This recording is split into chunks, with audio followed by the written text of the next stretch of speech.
Cats 10 to 13,000 years ago evolved from the African wildcat Felis libica. Small cat, hunter, jumping around. It's a relatively younger species. Besides the little bit of breeding we've been doing in the last 250 years, we've really not genetically modified this, no GMOs. This cat's not genetically modified too much. So it's really a normal, wonderful cat. Cats are solitary hunters.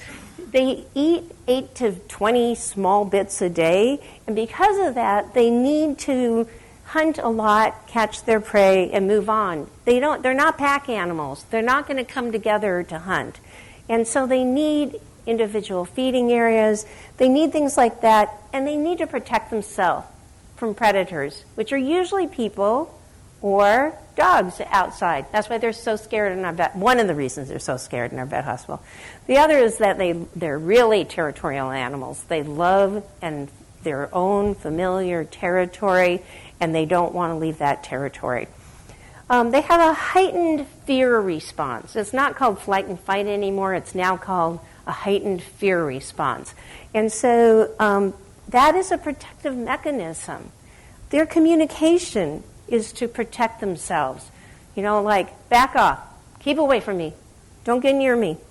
And they have a flexible social systems, which means they can live with other cats or they don't need to.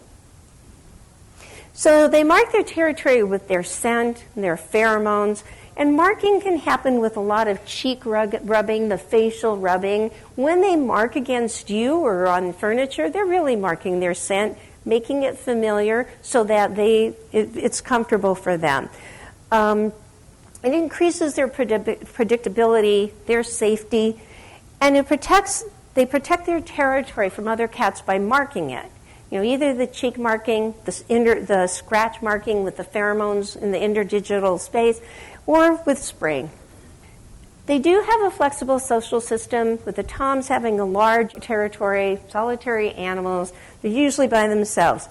And then you have the cats that are the queens and the kittens, which are in colonies.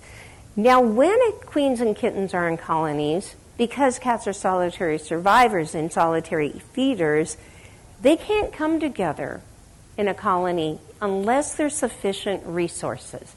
And if there are, then it's a great situation. It's healthier for the kittens. They can collaboratively nurse and raise these kittens.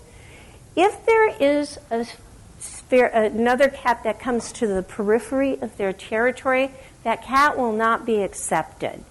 But if that cat keeps coming back and coming back and coming back, it becomes familiar, and then the cat may be accepted. May not, but it may be accepted into the colony.